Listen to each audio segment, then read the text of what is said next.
નમસ્કાર મિત્રો, દેશ અને દુનિયાના સૌથી મોટા સમાચારમાં આપનું હાર્દિક સ્વાગત છે। તો આજના તાજા સમાચાર મેળવવા માટે વિડીયોને અંત સુધી જોતા રહો અને આવા જ દરરોજના સમાચાર સૌથી પહેલા મેળવવા માટે આપણી ચેનલને સબસ્ક્રાઇબ કરવાનું ન ભૂલતા। તો મિત્રો, આજના પ્રથમ સમાચાર વિશે વાત કરીએ તો આજે અને આવતીકાલે ભારે વરસાદ। જી હા મિત્રો, હવામાન વિભાગના અનુમાન મુજબ આજે સુરત, ડાંગ, તાપી, નવસારી, વલસાડ અને દમણમાં છૂટાછવાયા વરસાદી ઝાપટા પડી શકે છે। કેટલાક વિસ્તારોમાં ગાજવીજ અને પવન સાથે વરસાદની શક્યતા પણ વ્યક્ત કરવામાં આવી છે। આવતીકાલે છોટા ઉદેપુર, નર્મદા સહિત આ જ વિસ્તારોમાં વરસાદી માહોલ યથાવત રહી શકે છે। વરસાદના કારણે તાપમાનમાં ઘટાડો થશે અને લોકોને ગરમીમાંથી રાહત મળશે તેવી આગાહી કરવામાં આવી છે।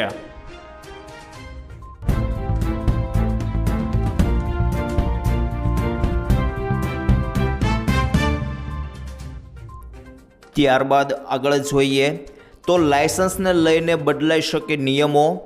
જી હા મિત્રો, જો તમારી પાસે પોતાની ગાડી છે અથવા તમે ભવિષ્યમાં નવી કાર કે બાઇક ખરીદવાનું વિચારી રહ્યા છો તો તમારા માટે એક મોટી ખુશખબર છે।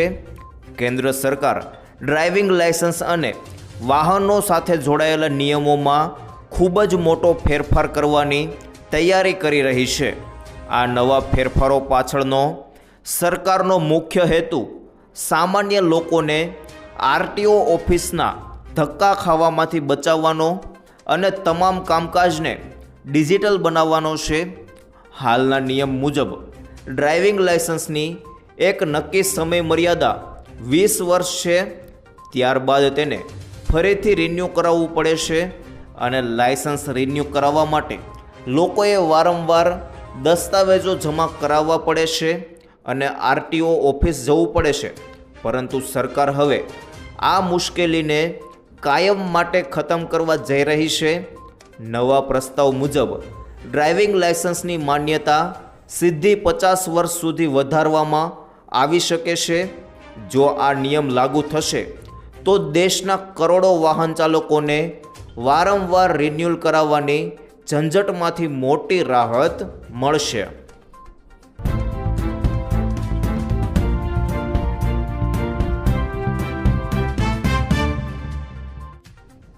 ત્યારબાદ આગળ જોઈએ તો ભારત નાખશે દરિયામાં ગેસ લાઇન। જી હા મિત્રો, મિડલ ઇસ્ટમાં તણાવ વચ્ચે ઉર્જા સંકટે આખી દુનિયાને એલર્ટ કરી દીધી છે। ખાસ કરીને ભારત જેવા દેશો જે મિડલ ઇસ્ટમાંથી સપ્લાય અટક્યા બાદ સૌથી વધુ પ્રભાવિત થાય છે।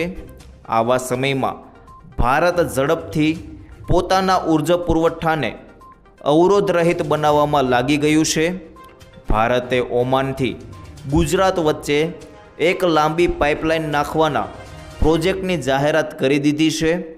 આ અરબ સાગરમાં લગભગ 2000 કિલોમીટર લાંબી ઊંડા સમુદ્રમાં નાખવામાં આવનારી ગેસ પાઇપલાઇન હશે। ઓમાન અને ગુજરાતને જોડવાની આ લાંબા સમયથી ચર્ચામાં રહેલી યોજના છે, કારણ કે ભારત ઝડપથી અનિશ્ચિત ભૌગોલિક રાજકીય તણાવ વચ્ચે વધુ વિશ્વસનીય ઉર્જા પુરવઠો સુનિશ્ચિત કરવાનો પ્રયાસ કરી રહ્યું છે।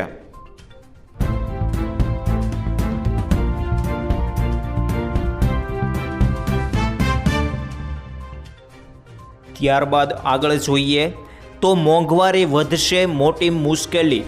જી હા મિત્રો, 2026માં ખાદ્ય પદાર્થોના ભાવમાં વધારાને કારણે દેશનો છૂટક ફુગાવો વધીને 3.93% થયો છે, જે એપ્રિલમાં 3.48% હતો। એનએસઓના આંકડા મુજબ ખાદ્ય ફુગાવો પણ 4.20%થી વધીને 4.78% થયો છે। કિંમતી ઘરેણાં, ટામેટાં, આદુ, કિસમિસ અને મુનક્કાના ભાવમાં સૌથી વધારો નોંધાયો છે, જ્યારે બટાકા, વટાણા, જીરું, કાર, જીપ, મોટરસાઇકલ અને સ્કૂટર જેવી વસ્તુઓના ફુગાવાનો દર સૌથી ઓછો રહ્યો છે।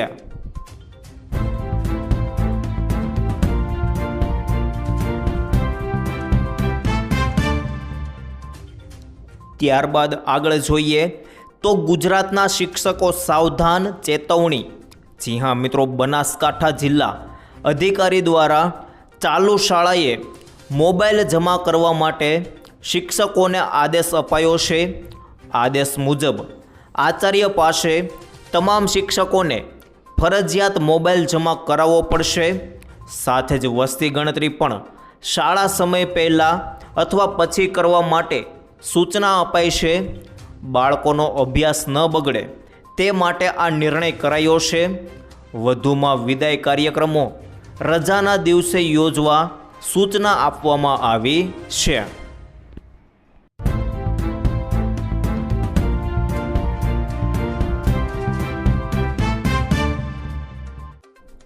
ત્યારબાદ આગળ જોઈએ તો મિત્રો 2023મો હપ્તો ક્યારે આવશે, ખાસ કરીને જાણી લેજો, કારણ કે મિત્રો હવે 23મા હપ્તાની આતુરતાનો આવશે અંત। જૂન જુલાઈ મહિનામાં ખેડૂતોના ખાતામાં 2000 રૂપિયા જમા થઈ શકે છે, જેની અંદર KYC અને જમીન સત્યાપન વગર હપ્તો અટકી જવાની શક્યતા છે। અત્યાર સુધીમાં 22 હપ્તા દ્વારા રૂપિયા 4.28 લાખ કરોડની સહાય આપવામાં આવી છે। નવા રજિસ્ટ્રેશન માટે હવે ફાર્મર આઈડી બનાવવું ફરજિયાત બન્યું છે। સત્તાવાર પોર્ટલ પર જઈને આજે જ ચેક કરી લો તમારું સ્ટેટસ ત્યાં શું બતાવે છે।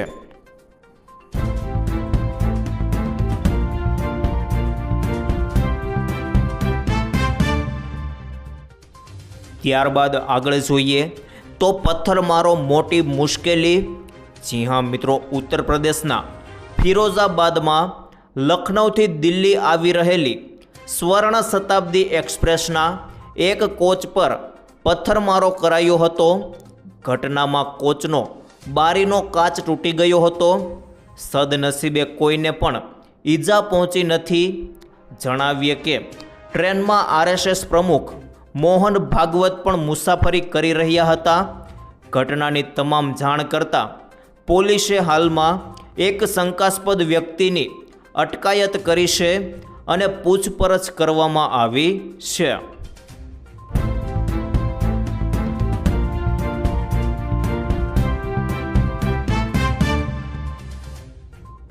ત્યારબાદ આગળ જોઈએ તો વીજ લાઇનના વિરોધમાં મહાસભા। જી હા મિત્રો, સભાને સંબોધતા ખેડૂત નેતા પાલ આંબલિયાએ સરકારની નીતિઓની ટીકા કરી। પાલ આંબલિયાએ કહ્યું કે ખેડૂતો પર અત્યાચાર, દબાવ અને તેમની બહેનો અને દીકરીઓને ખેંચી લેવામાં આવી રહી છે। સરકાર ખેડૂતોના અવાજને દબાવવાનો પ્રયાસ કરી રહી છે। તેમણે વધુમાં કહ્યું, આ બધું કોના માટે છે? સરકારમાં સત્તામાં રહેલા થોડા મંત્રીઓ માટે, જેઓ સંબંધિત કંપનીઓ ધરાવે છે અને પોતાના વ્યવસાય અને નફા માટે ખેડૂતો પર હુમલો કરી રહ્યા છે। ગુજરાતના તમામ ખેડૂતોનો એક અવાજ, એક કારણ છે અને હવે 15 જૂને એક અવાજ છે। તેમની ભાવિ રણનીતિની રૂપરેખા આપતા પાલ આંબલિયાએ કહ્યું કે 15 જૂને ગાંધીનગરમાં એક વિશાળ અને શાંતિપૂર્ણ ટ્રેક્ટર રેલીનું આયોજન કરવામાં આવ્યું છે।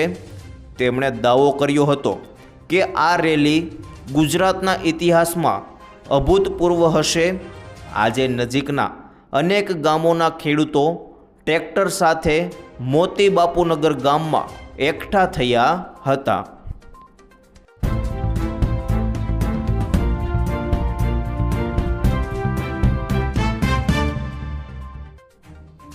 ત્યારબાદ આગળ જોઈએ તો સોના ચાંદી ખરીદતા પહેલાં જોજો।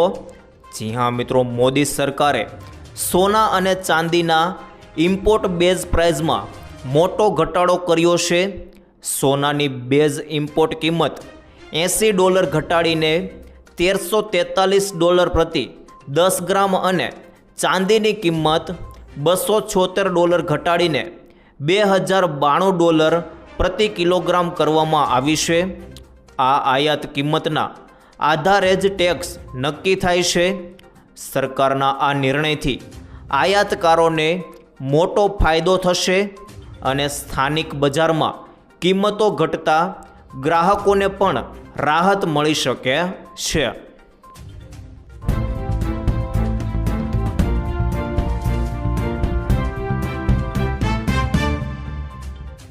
ત્યારબાદ આગળ જોઈએ તો સરકાર ઘરે ઘરે ફ્રી વીજળી.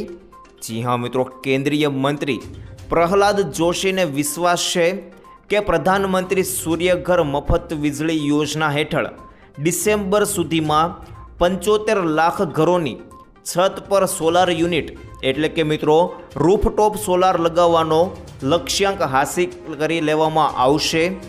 હાલમાં આ યોજના હેઠળ અંદાજે 41 લાખ ઘરોમાં સોલાર પ્લાન્ટ લગાવવામાં આવ્યા છે. સરકારે ફેબ્રુઆરી 2024માં 75,021 કરોડ રૂપિયાના બજેટ સાથે આ યોજનાની શરૂઆત કરી હતી. કેન્દ્રીય મંત્રી પ્રહલાદ જોશીએ સોશિયલ મીડિયા પ્લેટફોર્મ એક્સ પર એક પોસ્ટમાં જણાવ્યું કે આ યોજના દેશના ઉર્જા ક્ષેત્રમાં ઝડપથી પરિવર્તન લાવી રહી છે અને 2 વર્ષમાં 40 લાખથી વધુ પરિવારો આની સાથે આગામી 7 મહિનામાં 75 લાખ ઘરોનો લક્ષ્યાંક મેળવવાની દિશામાં ઝડપથી કામ કરી રહ્યું છે. તેમણે વધુમાં કહ્યું કે ખાસ કરીને ઓછી અને મધ્યમ આવક ધરાવતા પરિવારોને આ યોજનાનો વધુ લાભ મળશે.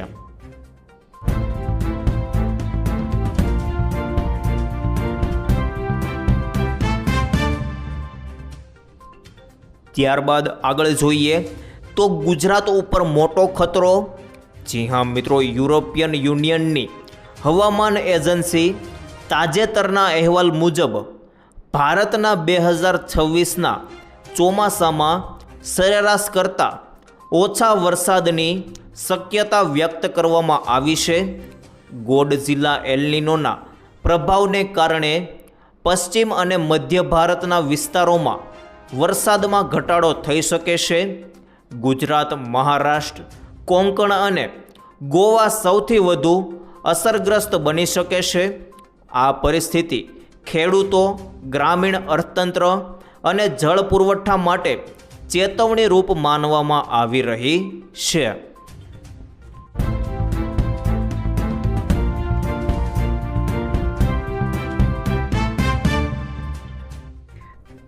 ત્યારબાદ આગળ જોઈએ તો ખેડૂતો માટે ટેકાના ભાવે ખરીદીમાં ફેરફાર.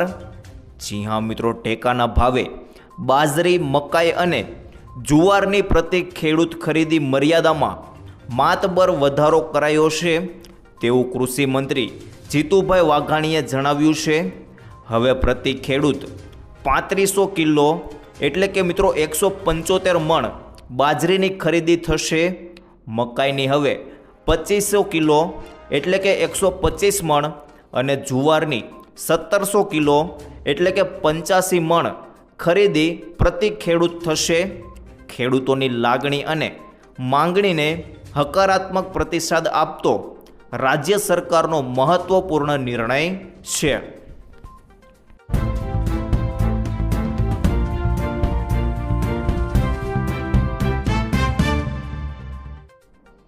ત્યારબાદ આગળ જોઈએ તો પેટ્રોલ ડીઝલને લઈને મોટા સમાચાર. જી હા મિત્રો, મોદી સરકારે ડીઝલ અંગે મોટો નિર્ણય લીધો છે. સરકારે ડીઝલ વેચાણ પર મર્યાદા લગાવી છે. હવે વ્યક્તિ દીઠ 200 લીટરથી વધુ ડીઝલ આપવામાં આવશે નહીં. સરકારનું કહેવું છે કે આ નિર્ણય ડીઝલની જમાખોરી, બિનજરૂરી સંગ્રહ અને કાળા બજારને રોકવા હેઠળ લેવામાં આવ્યો છે. વધુમાં આ નિર્ણય 90 દિવસ સુધી અમલમાં રહેશે. જો કે જરૂર પડવા પર તેને લંબાવવામાં પણ આવશે.